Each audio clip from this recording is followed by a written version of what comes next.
Pada zaman dahulu kala, hiduplah seorang ibu dengan anak perempuannya yang bernama Darmi. Ayah Darmi sudah meninggal saat Darmi masih kecil. Dahulu, mereka hidup berkecukupan. Namun, setelah ayahnya meninggal, ibu Darmi harus bekerja keras di ladang demi hidup mereka. Karena setiap hari bekerja di ladang, kulit ibu Darmi jadi semakin gelap dan berat tubuhnya pun menyusut. Semua dilakukannya demi Darmi, putri satu-satunya. Namun, apa yang dilakukan Darmi, ia tidak mau membantu ibunya. Kerjanya setiap hari hanya berdandan. Dia juga enggan keluar rumah karena takut kulitnya menjadi gelap seperti ibunya. Suatu hari, ibu Darmi akan bekerja di ladang. Ia akan bekerja sampai sore hari, sebab musim panen telah tiba. Ibu Darmi berkata pada Darmi, "Darmi, maukah kamu memasak hari ini, nak? Ibu tidak bisa pulang siang ini karena harus menyelesaikan panen kita. Jika sudah selesai, maukah kamu mengantarkan ke ladang untuk ibu?" Tidak mau, Bu. Nanti kalau aku masak, badanku ini bau tungku. Aku kan baru saja mandi.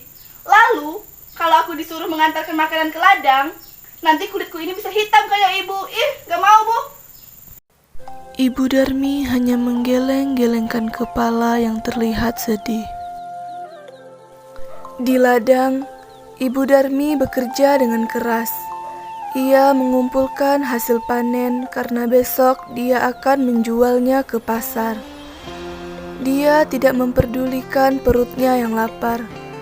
Saat lelah, dia beristirahat sambil minum air yang dibawanya. Dia berdoa dalam hati, "Ya Tuhan, tolonglah kami, ubahlah anakku, lepaskan dia dari sifat malasnya." Setelah pulang dari ladang, ibu Darmi sampai di rumah. Betapa terkejutnya dirinya. Di meja tidak ada makanan yang bisa dimakan. Darmi sama sekali tidak memasak. Darmi yang melihat ibunya pulang pun justru marah-marah. Ibu ini kemana saja sih seharian? Masa di rumah tidak ada makanan? Darmi kan lapar, Bu. Seharian belum makan. Darmi, tadi kan ibu sudah menyuruhmu memasak. Ibu, Darmi kan udah bilang. Darmi gak mau, Bu. Darmi meninggalkan ibunya yang kelaparan dan lelah dengan marah. Keesokan harinya, ibu Darmi sudah siap dengan hasil panennya. Ia akan pergi ke pasar. Darmi, ikutlah ibu ke pasar, nak. Ibu membutuhkan bantuanmu untuk membawakan hasil ladang kita. Gak mau, Bu. Nanti kalau Darmi ikut ke pasar, kulit Darmi jadi kotor. Apalagi pasar kan becek. Aduh, Darmi gak bisa bayangin. Nanti kalau Darmi ikut ke pasar, kulit Darmi yang udah putih bersih ini jadi kotor. Gak mau, Bu. Akhirnya, ibunya ke pasar sendiri dengan membawa hasil ladang itu.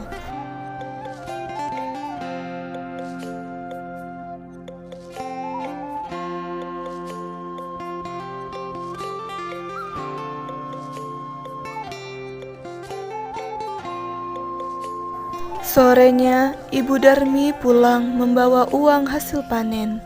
Tidak terlalu banyak.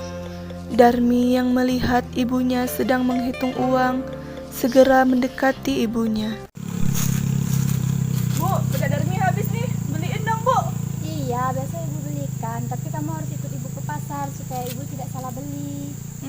Iya deh, besok Darmi ikut ke pasar. Bu, nanti jalannya jangan berdampingan. Ibu di belakangku saja. Kenapa, Darmi? Udah deh, pokoknya ibu di belakangku saja.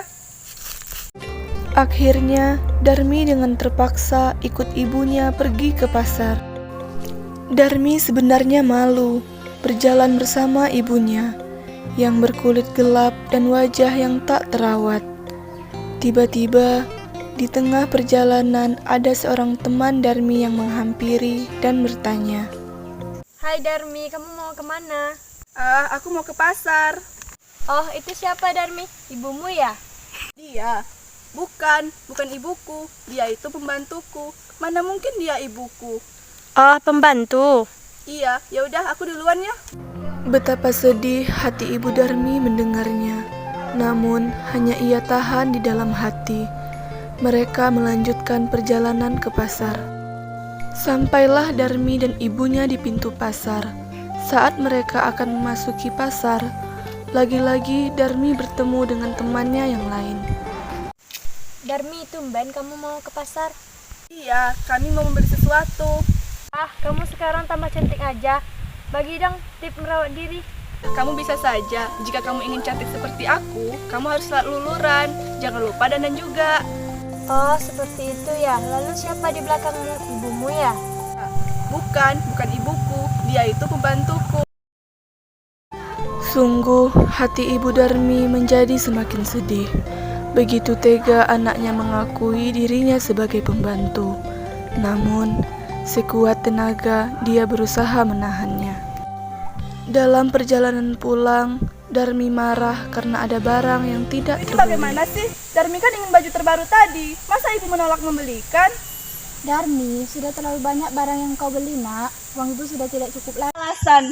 Kalau Darmi mau, ya ibu harus membelikannya. Tidak usah beralasan uang habis. Lalu Bu, sebelum berangkat tadi, Darmi kan udah bilang, ibu jangan deket-dekat dengan Darmi. Darmi tuh malu Bu, malu. Masa iya Darmi punya ibu kayak gini, yang berkulit hitam dan tak terawat.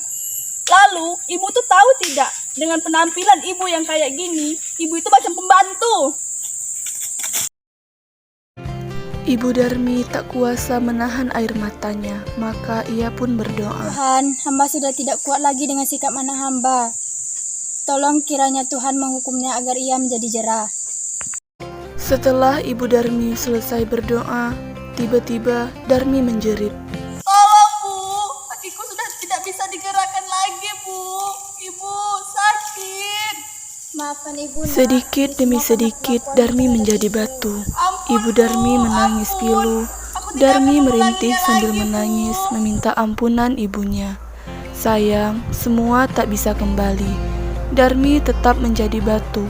Dia harus menanggung hukuman karena telah durhaka kepada ibunya yang sudah melahirkan, merawat, dan menjaganya hingga dewasa. Batu itu akhirnya dinamakan Batu Menangis yang berada di Kalimantan Barat.